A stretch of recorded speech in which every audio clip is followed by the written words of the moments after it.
Muito bem, vamos começar a nossa aula então sobre transferência de calor. Estamos agora entrando no capítulo de condução transiente. Então, o que nós vimos até agora? Vimos toda a parte de conceituação inicial, demos umas pinceladas sobre modos de transferência de calor, né? E aí entramos em condução unidimensional. A gente fez modelagens para chegar na equação do calor, mas a gente daí modelou a equação completa, 3D transiente, e acabamos tendo que restringir para o caso 1D, né? E além disso ainda restringimos para o regime permanente, então a equação virou um caquinho assim, né? Só o termo em X, né, da temperatura, né? E aí partimos para a avaliação, e aí vocês tiveram que buscar informações em outros capítulos do livro, né? Como, por exemplo, o coeficiente de convecção, né? Mas entrando em condução, a gente não pôde deixar de falar de convecção, porque a convecção entrou como uma condição de contorno, né? Tanto se você calculava a equação diferencial, né? Por exemplo, unidimensional, quanto se você usasse as analogias que foram feitas entre corrente elétrica e fluxo térmico, né? E aí chegava nos diagramas de resistência, né? E usamos a equação da condução para calcular. Se vocês lembram, né? Lembram disso? Beleza. Tá. Então, foi isso que foi feito até agora, né? Então nós vamos dar um passo a mais hoje e vamos começar a falar de condução transiente, porque vocês devem ter percebido, principalmente ali nas avaliações, que a maioria dos problemas de transferência de calor são transientes. Então, quando você restringe o problema para um regime permanente, você está fechando o leque de opções de resolver problemas, etc., né? A maioria de vocês, quando foi fazer o trabalho, na verdade, o problema que vocês tinham era um problema transiente, né? Seja numa telha, o pessoal queria calcular o fluxo no telhado, né? Na parede, né? Outro, se não me engano, o Pedro queria fazer num forno elétrico, algum experimento, etc.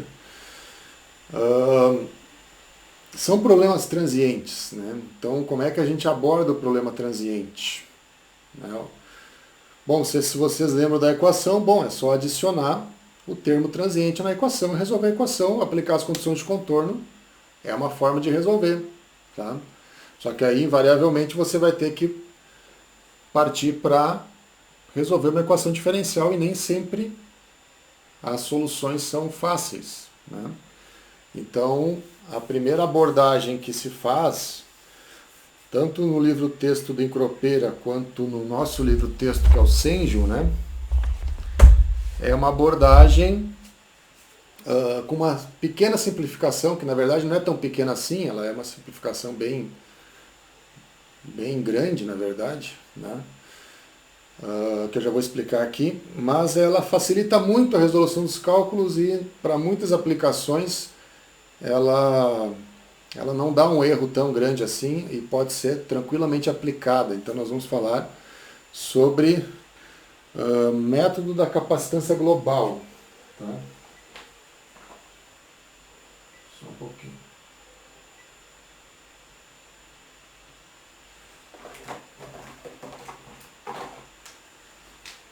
Então, eu vou colocar aqui a condução transiente. No SEM já é o capítulo 4, né? Então não vou nem botar capítulos, vou botar aqui. Não, vou botar assim, vou botar aqui 5. Condução transiente.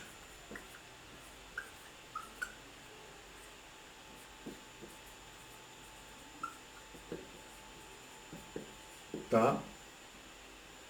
Vou coloco aqui entre parênteses, vou tirar daqui e vou colocar, ó, capítulo 5 do Encropera, e no Sengel é o capítulo 4. Tá? Por que eu estou fazendo essa divisão? Porque tem uma diferença entre as explicações que nós temos que falar, porque senão você... eu vou explicar de um jeito, aí você vai ler lá no Sengel, vai estar um pouco diferente. E precisamos conversar sobre isso. Tá? Então, se você olhar pelo livro do Encropera,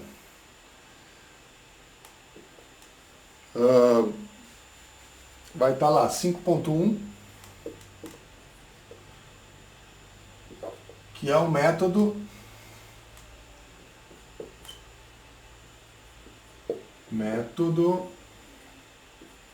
da capacitância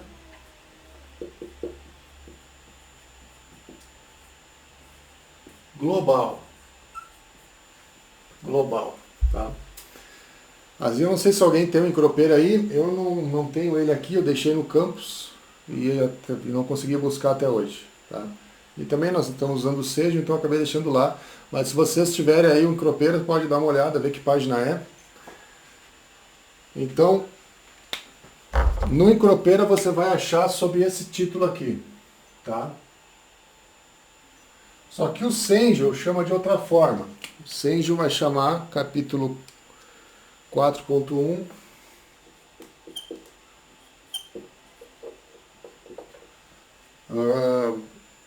análise de sistemas aglomerados.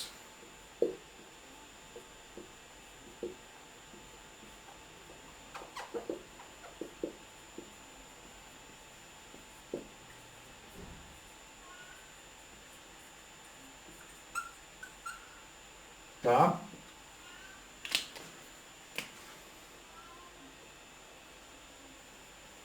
Você vai achar lá no Sengel com esse título. Eu já vou explicar o que é, do que se baseia esse método. Ele tem uma grande hipótese simplificativa que vai nos fazer entender por que chamaram desses dois nomes aí. Tá? Então vou botar aqui a hipótese básica simplificativa.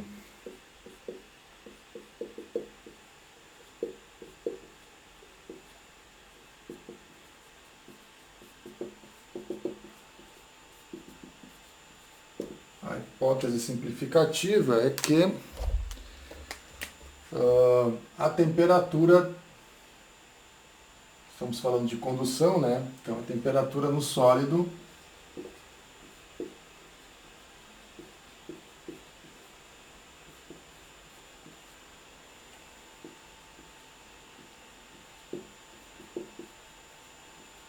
é uniforme. Tá? Então a temperatura no sólido é uniforme. Tá? Uniforme, pode colocar aqui uniforme no espaço. Tá? Vamos colocar aqui embaixo ainda gradientes de temperatura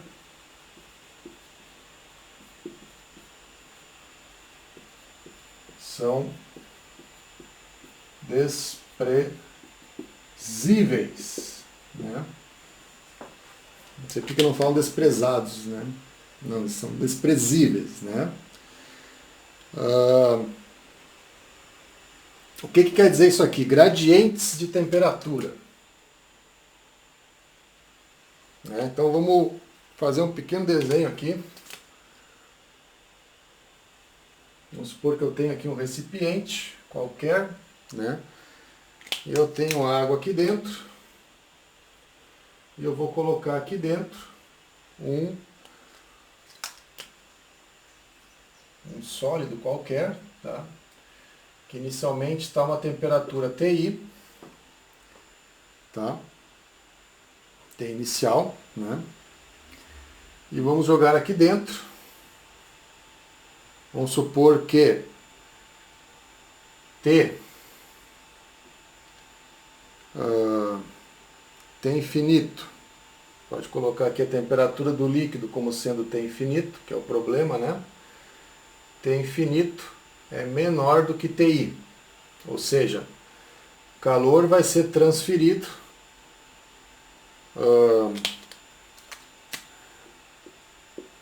para o líquido, né? Concordam? Então isso aqui vai te gerar um T de T, uma função da temperatura no tempo, que ele vai resfriar conforme o tempo passa, né? A hipótese é a seguinte: mas se o meu sólido for um material, um metal, por exemplo, que conduza o calor de forma rápida, por exemplo, sei lá, uma peça de aço que vai sofrer um tratamento térmico, né? Ou de bronze ou de titânio, seja lá, né, qual for o material, mas um metal que conduza rápido. Será que eu não posso dizer que ele vai conduzir tão rápido que lá dentro do material eu posso considerar que a temperatura é a mesma em qualquer lugar desse material? Ou seja, se eu estiver aqui na região mais central ou aqui mais na borda, não importa. Eu vou dizer que a temperatura é a mesma em todos os pontos do material. Entenderam? Obviamente isso aqui é uma simplificação, porque eu tenho um gradiente de temperatura ali, né? Inclusive, se vocês lembrarem de tratamentos térmicos, você tem uma curva de resfriamento no centro da peça, né? Ainda mais, quanto mais espessa e maior for a peça, maior vai ser essas diferenças das curvas, né? Então eu tenho uma curva de tratamento térmico para o centro da peça e eu tenho uma curva de tratamento térmico para a superfície da peça, né? Vocês lembram disso? Então, obviamente, há um gradiente de temperatura, né? Mesmo para metais, por mais que eles conduzam, né? Mas, se eu desconsiderar esse gradiente, será que eu vou perder tanto assim? Será que o erro vai ser tão grande? Se na verdade eu estou interessado só no tempo, eu não estou interessado em descobrir como é que a temperatura está afetando as mudanças de fases dentro do sólido, né? No caso de um tratamento térmico. Não. Eu só quero saber se ele vai resfriar em 10, 20 ou 100 segundos. Tá?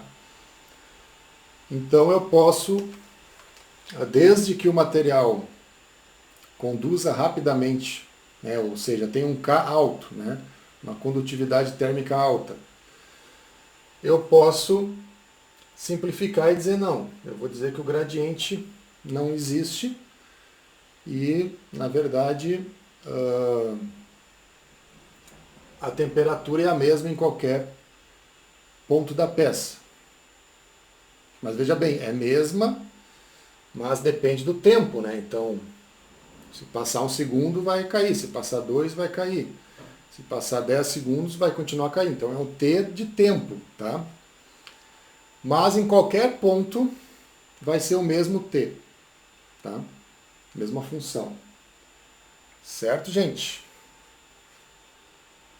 Então essa é a hipótese básica desse método. A gente já vai ver por que ele é útil, porque ele simplifica bastante e gera uma solução bem simples. Tá? E aí vem o título. Né? O Incropera chama esse método de capacitância global. Por quê? Porque ele analisa globalmente o sistema. Tá? Ou seja, ele não diferencia os pontos dentro do sistema que está a tua peça, tá? Ou o teu problema. Tá? O Cengel chama de sistemas aglomerados. Eu acho meio estranho, porque ele faz uma analogia com relação a que o material se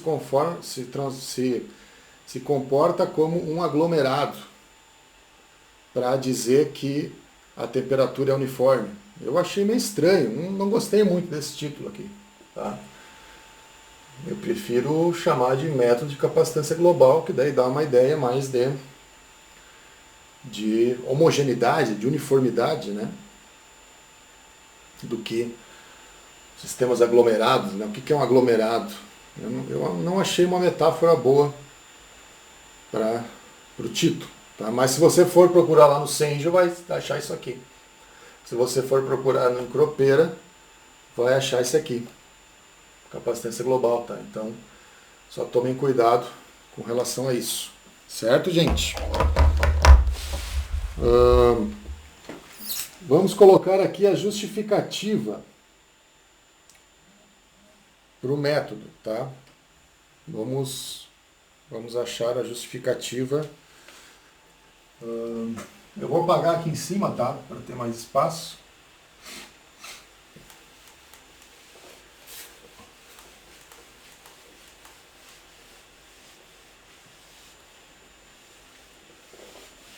Alguma dúvida até aqui, gente?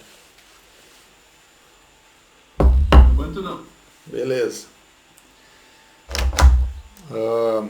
Vamos colocar aqui justificativa. Agora acabei fazendo esse desenho no lugar errado.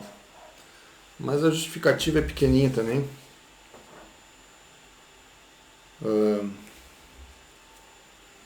colocar a justificativa aqui em cima.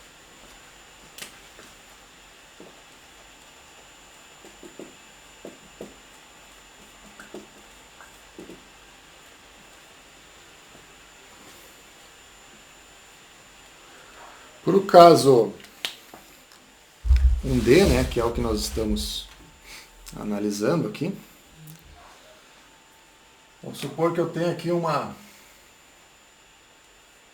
parede qualquer, pode ser uma peça, pode ser... Né, vamos analisar do ponto de vista de parede, que daí simplifica melhor a situação. Desse lado eu tenho um T infinito e um H, né? Pode colocar o mesmo T infinito dos dois lados, como se fosse algum sólido imerso numa substância, por exemplo, que nem esse exemplo aqui, né? Vamos colocar o diagrama de resistências aqui, para vocês lembrarem, né? Nós temos aqui então T infinito, uma resistência que é a resistência convectiva, né? Aqui eu tenho o T, vou colocar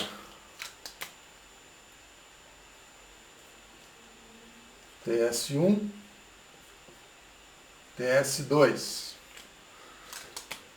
Aqui então eu tenho TS1, mais uma resistência, daí a resistência condutiva, TS2 e T infinito. Tá? Esse aqui seria o diagrama das resistências daquela analogia com o sistema elétrico. Né? Qual seria a resistência da convecção? Vocês lembram? 1 sobre o H vezes a área. Né? Resistência da condução é o comprimento, tá? Dividido pela condutividade, é isso? É. Vezes a área. E aqui, de novo, a 1 sobre o H vezes a área. Tá? A justificativa é o seguinte: se 1 sobre H, eu coloco 1 sobre o K primeiro. Se 1 sobre o K, desculpa, L sobre o K, vezes, pode deixar a área aqui, mas ela simplifica, for muito menor, né, do que 1 sobre o H, né, quem manda no processo é a resistência convectiva. Quem manda no processo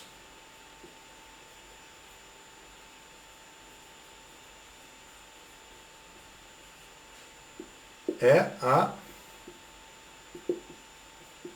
resistência convectiva.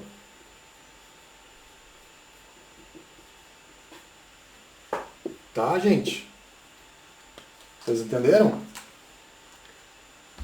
Então eu estou supondo que o material que está sofrendo o fluxo, que está sofrendo transferência de calor, ele tem uma resistência condutiva muito pequena, né? Em outras palavras, uma condução alta.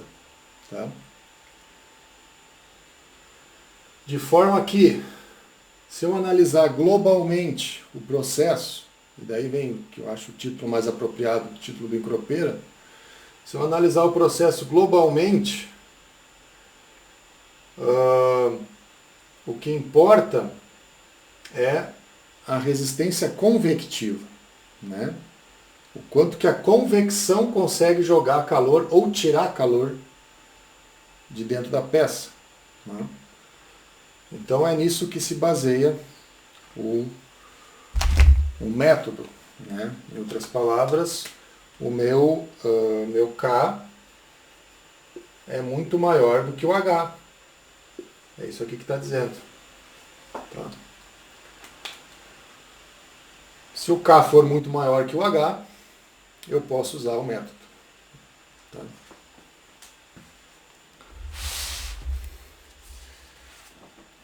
Até aí tudo certo?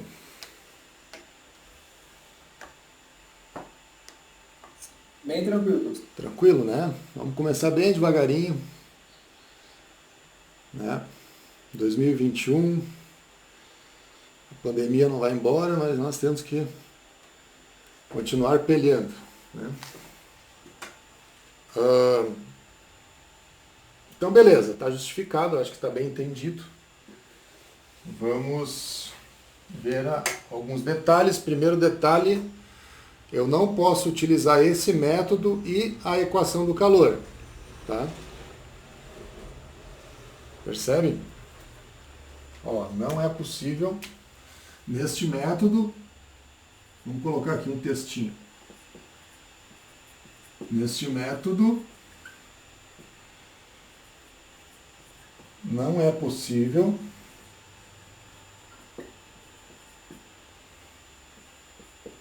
utilizar a equação do calor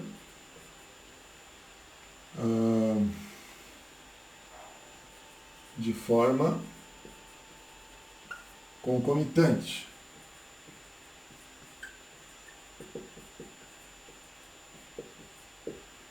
Tá? Por quê? Bom, porque a equação do calor é isso aqui, né? Del2T, Delx2, seria igual a, se não me engano, é 1 sobre alfa, Δt, Δt. Isso aqui seria a equação do calor 1D, né? Transiente. Bom, obviamente, se eu fizer essa simplificação de dizer que não há gradiente lá dentro, bom, então isso aqui eu não posso usar, porque justamente eu estou falando de derivadas aqui na equação, né? Então veja que a simplificação, ela fere o balanço que gerou a equação. Então eu não posso usar a equação. Então se eu estou usando esse método, eu só posso usar esse método. Eu não posso, por exemplo, usar o método numa etapa preliminar para usar como algum parâmetro como input na equação do calor, entendeu? Então ou eu uso isso aqui ou eu uso isso aqui. Tá? Eu não posso usar os dois concomitantes, tá? Então, temperatura uniforme, vamos colocar aqui, ó.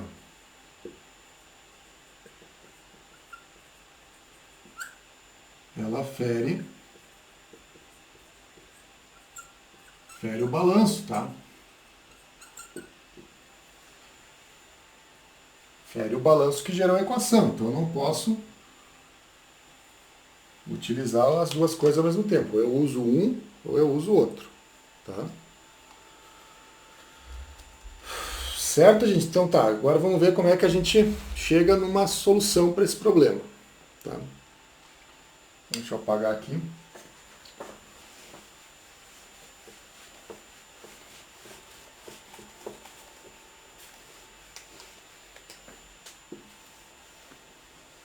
Posso apagar aqui também? Pode, pode, né? A aula vai ficar gravada, então não tem problema.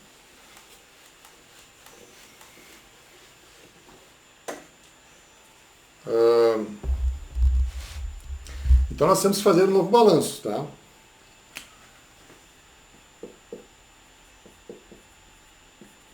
Introduz um novo balanço.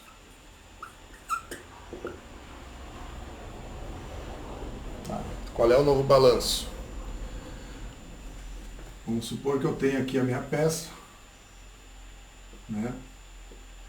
E eu tenho um E acumulado aqui dentro. Vamos colocar o sistema aqui em volta.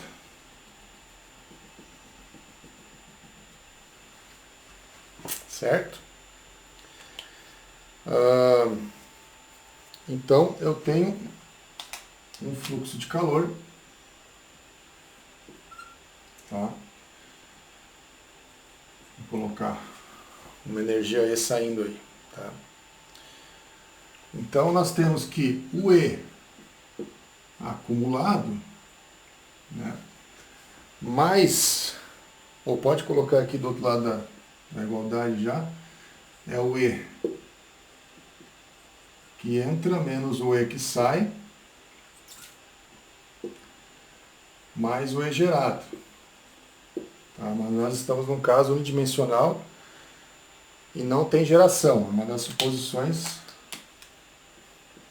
não há geração envolvida, tá? E tu não está num caso onde haja entrada e saída ao mesmo tempo, concorda? Eu estou avaliando um fluxo que está em uma direção específica, ou está aquecendo ou está resfriando, né? Esse material aqui, né? Então vamos deixar de praxe, vamos supor que está saindo, né? Só para manter uma referência, né? Então o E que entra também vai ser zero. Então o nosso E acumulado é igual ao E menos o E que sai. Não quer dizer que eu não possa avaliar também, do ponto de vista de um aquecimento, por exemplo, né? Mas você só está dizendo que o E acumulado é o E que está saindo, né? Não, desculpa, o E acumulado tem que ser igual ao E que saiu, né? Se a peça resfriou, ou seja, não houve mais nenhum veículo que removeu ou adicionou calor ali, tá? Então, o que saiu tem que ser menos o que estava acumulado, tá? Certo? Nós temos uma expressão para o E acumulado. Vocês lembram? Que é ρ, V, o volume, né?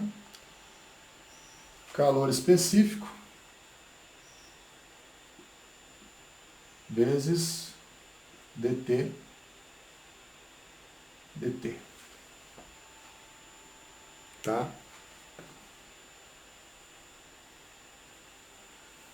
Isso aqui nós vimos no exemplo 1.3. Mas é ρ, né? Ρ vezes volume, massa, né? Ρ, então massa, MCP, se isso aqui tu colocar em termos de delta, né? Ao invés de derivada, delta de temperatura, MCP delta T, né? É a energia contida na substância. divide pelo delta de tempo que isso aconteceu, você tem uma energia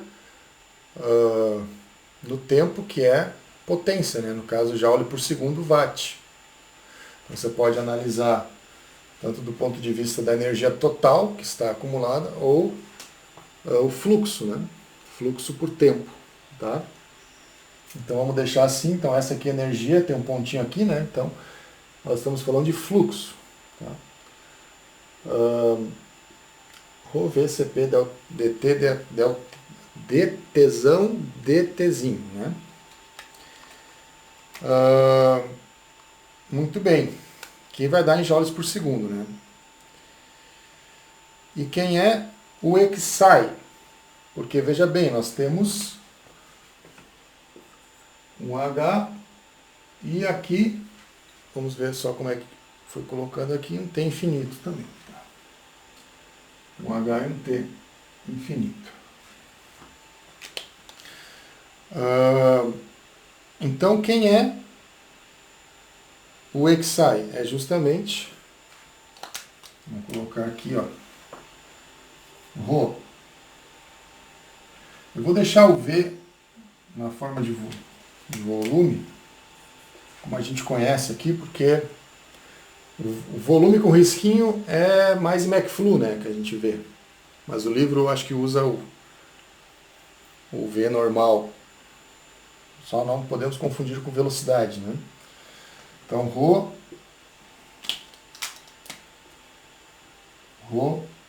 V CP dt igual a menos, sinal que está aqui, H vezes a área da superfície, né? Você tem uma área da superfície aqui.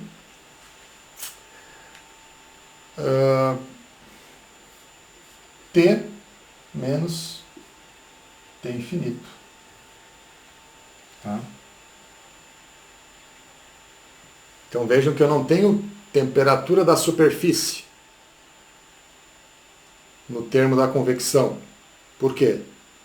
Porque a temperatura é a mesma na superfície, no interior, em qualquer ponto do sólido. Tá? Então eu tenho um T aqui. Um T que nesse caso, aqui é um T instantâneo, né? Mas que também vai ser um T de T. Pode até... vamos colocar aqui, né? Pode até deixar um T de T, mas deixa assim, tá bom? Vai ficar igual o que está no livro.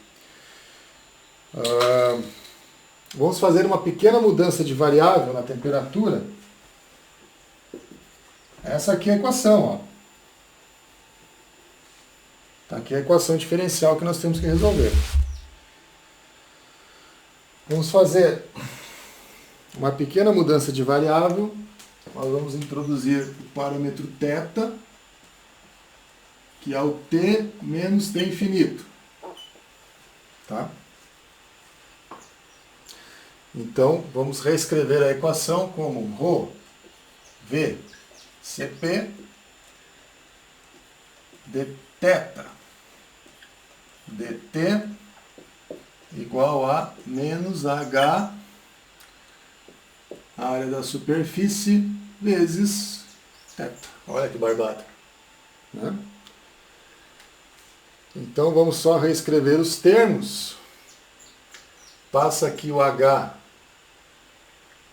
vezes a temperatura da superfície. Aqui vocês percebem por que eu simplesmente troquei o T de temperatura por θ, né? Entenderam por que dá para fazer isso aqui?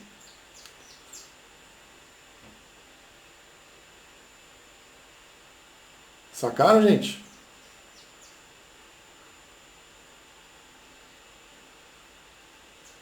Vocês estão aí? Estamos aqui sim, professor. Não entenderam? Eu posso explicar. Só me diz. Tá, vamos explicar então. Pode explicar, professor. Porque é o seguinte, ó.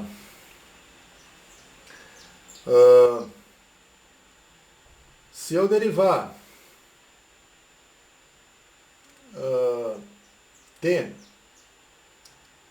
se eu pegar um t e aplicar a derivada, eu vou ter dt de temperatura, dt de tempo, né?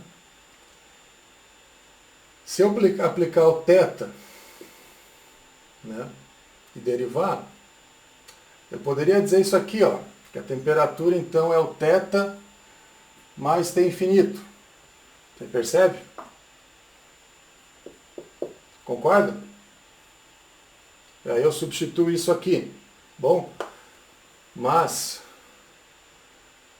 vai dar a mesma coisa, porque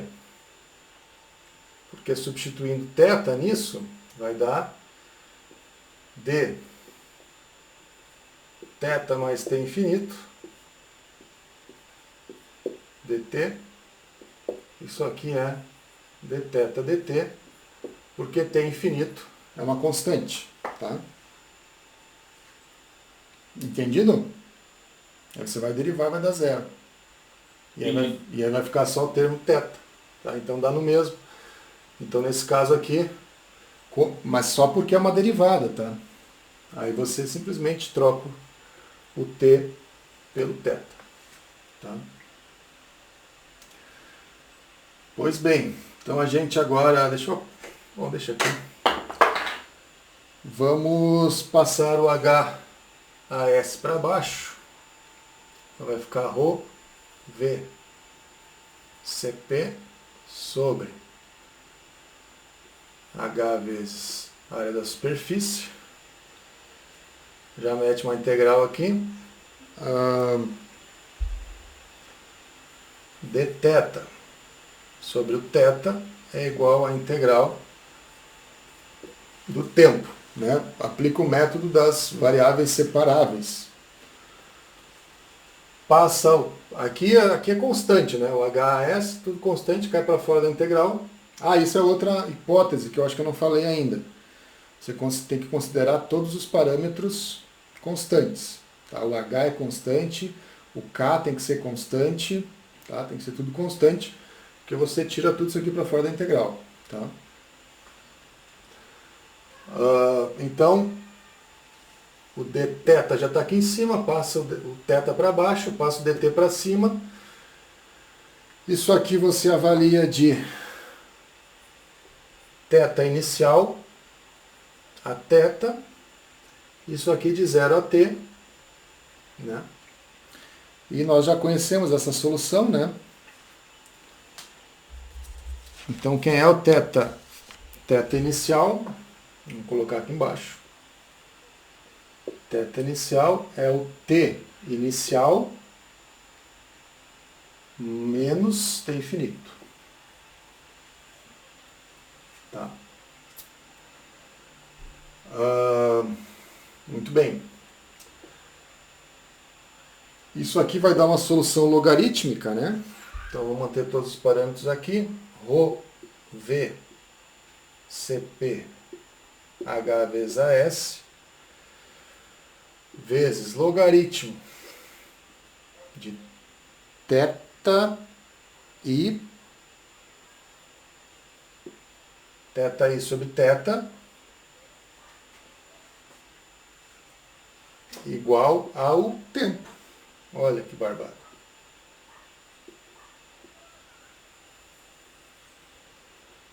Entenderam por que dá logaritmo de θi por θ?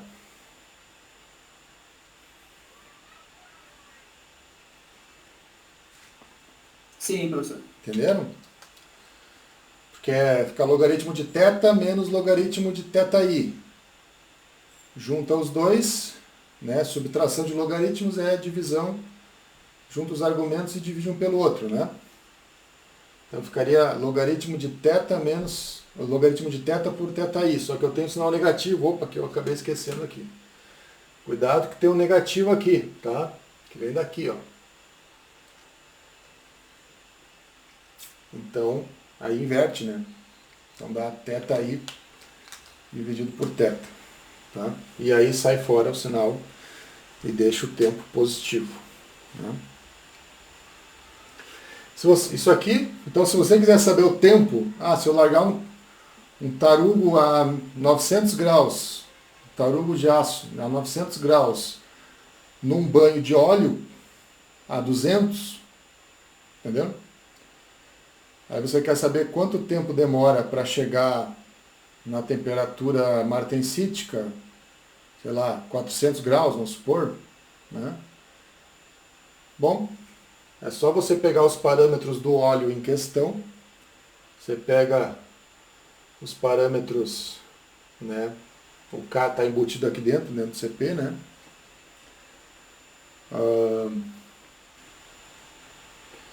E você descobre, né, muito facilmente qual é o tempo que levou. Vejam que é um problema que poderia ser bastante difícil de resolver, né? E com essa equação se torna extremamente simples. Tá? Certo, gente? Mas e se eu não quiser saber o tempo? Se eu quiser saber a temperatura? Por exemplo, pega a mesma situação. Eu tenho lá um tarugo a 900 graus, tenho um banho de óleo de 300 graus, e eu quero saber qual é a temperatura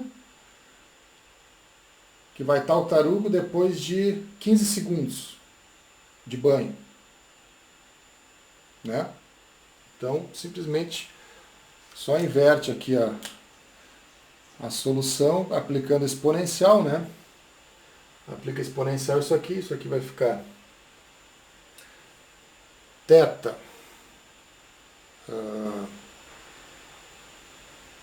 Θ por θi, aqui ele inverteu de novo, que vai ser exponencial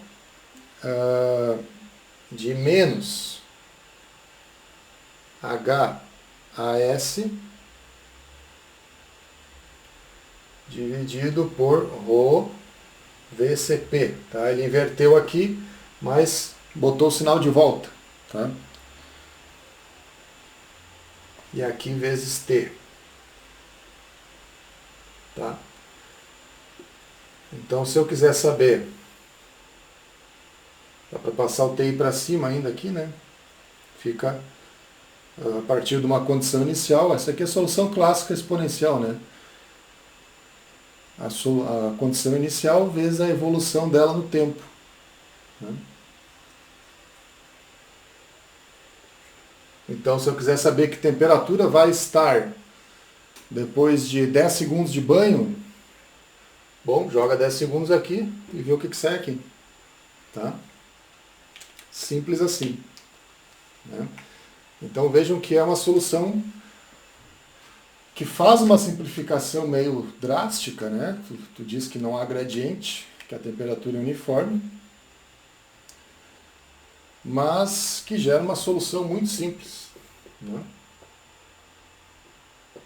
E você resolve problemas aí de tratamento térmico, você consegue resolver com isso aqui. Né? Certo, gente? Dúvidas aí? Alguma dúvida aí? Nenhuma dúvida? Tá tranquilo, professor. Tranquilo? Acho que a hora que a gente começar a fazer exercício mais prático sobre isso, a gente vai ter uma noção melhor. Isso. Então, eu vou dar só aqui mais um item aqui, que é, tá, mas quando é que eu posso usar ou não? Tá? Porque eu falei que é para casos onde você tem um K maior do que o H, né? Então, quem manda é a resistência convectiva, né? Então, ou seja, a condutividade é alta e praticamente não oferece resistência, o que vai impedir o fluxo de sair ou de tanto de aquecer quanto resfriar, é a resistência convectiva. Tá, mas precisamos de um critério. Quando que eu posso usar e quando que eu não posso. Então daí se criou o critério em cima do número de Biot. E agora nós vamos começar a falar em adimensional aí, todo dia. Provavelmente vai aparecer um adimensional novo, tá? Então já vão se acostumando aí. Agora é adimensional para cima e para baixo em Transcal, tá?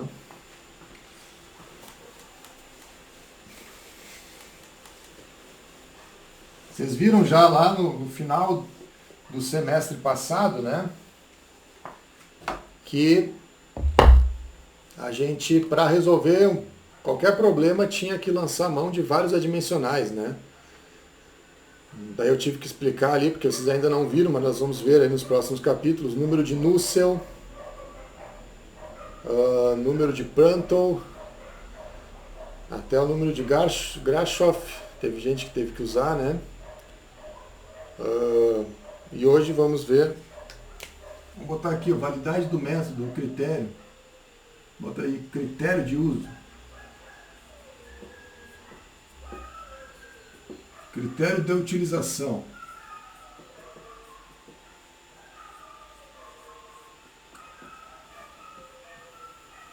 Critério de utilização. Aí a gente usa um número de Biot. Aí o Sendio é legal porque ele dá uma breve descrição sobre a biografia, né, dos caras que inventaram os adimensionais. Isso eu achei legal, a gente viu o do Nusselt. E tem o do Biot também, quem quiser dê uma lida lá. Né? Mas basicamente o número de Biot, vou explicar o conceito, ele é,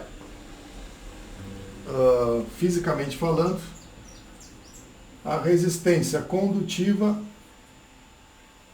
pela resistência convectiva. Falando basicamente de resistências. Tá? Então, quem é a resistência condutiva? É L sobre K. Né? Quem é a resistência convectiva? 1 sobre o H. 1 sobre o H embaixo, vai o H em cima. Esse aqui é o número de Biot. Tá? E o L vira um comprimento característico. Espera aí que tem um izinho aqui, eu esqueci. Biot. Tem um comprimento característico, então isso aqui vai ser o H vezes o LC sobre o K. Tá? Então o que ele está me dizendo? Geralmente o LC é o comprimento característico. Vamos botar aqui, ó. Comprimento característico. Tá? Geralmente ele é definido como, acho que nem geralmente, eu acho que é uma definição que eu tenho aqui como definição, que é o volume pela área da superfície de qualquer sólido. Pega o volume dele, divide pela área, você vai ter um comprimento. Esse vai ser o comprimento característico, tá?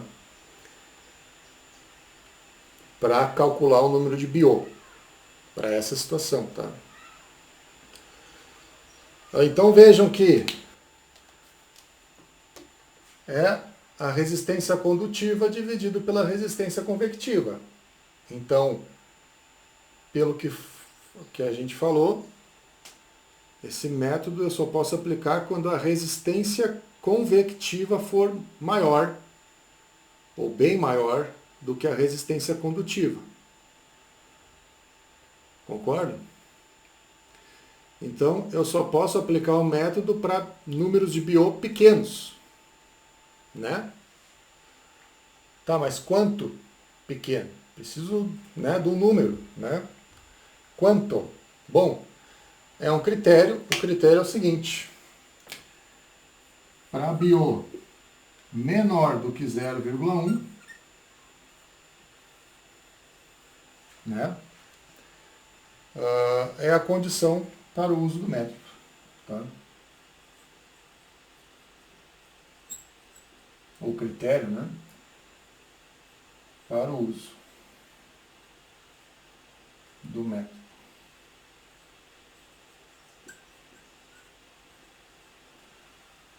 certo?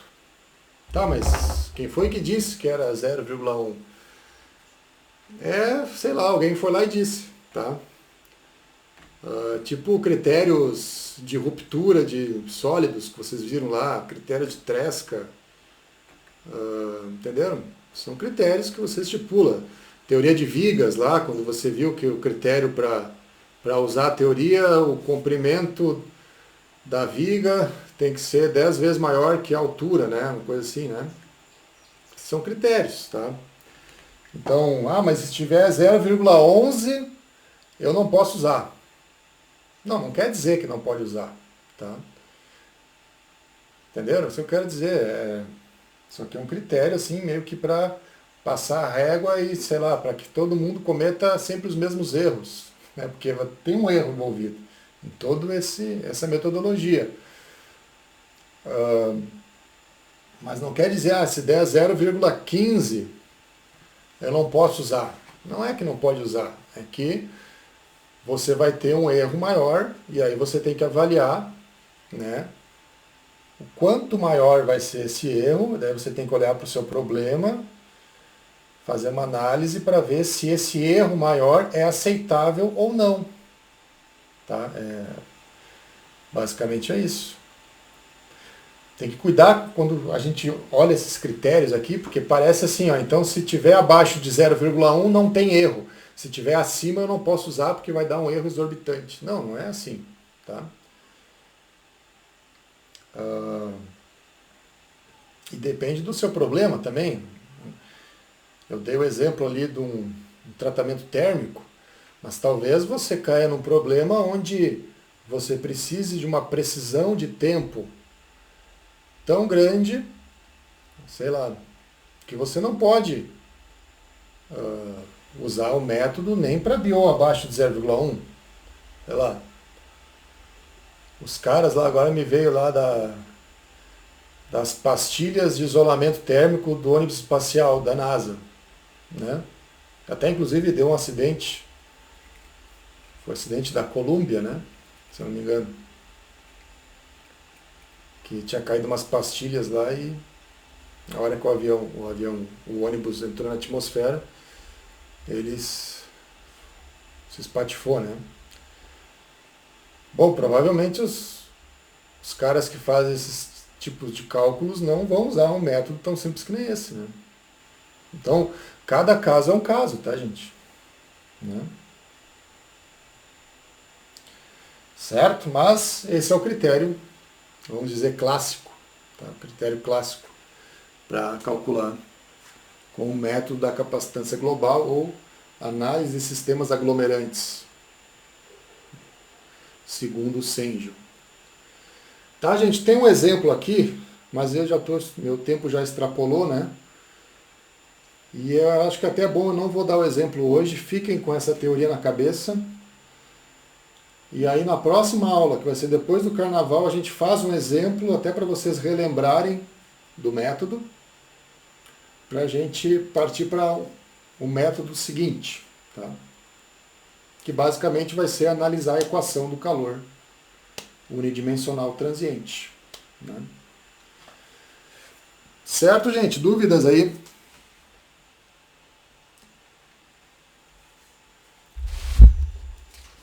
Alguma dúvida, gente? Bem tranquilo da minha parte, professor.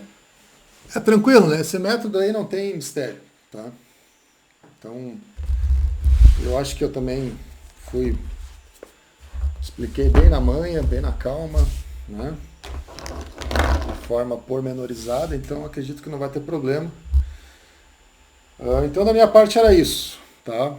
Então, na próxima aula a gente vai continuar vendo, vamos fazer um exemplo disso aqui e vamos ver outros métodos. Mais um método, pelo menos. Mas ainda nós estamos no caso 1D, agora transiente, tá? Vejam como não é muito simples você analisar a transferência de calor, né? Quem se perguntava por que é que tem uma disciplina só de Transcal de 3 períodos, né? Acho que agora está entendendo, né? Por quê? Porque termodinâmica é Não é nem a ponta do iceberg. A termodinâmica é só um pré-requisito para você chegar nesse tipo de problema aqui, né? Claro, a termodinâmica tem outras aplicações, né? Mas enfim, tá, gente? Então, vamos ficar por aqui hoje. Então, nos vemos na próxima aula. Não vai ter atividade, aí eu vou largar uma atividade. Acredito que na próxima aula daí a gente faz valer pelas essas aulas que passaram aí, tá? Então tá, da minha parte era isso. Bom final de dia para vocês aí. Se ninguém mais tem dúvidas, vamos encerrar por aqui.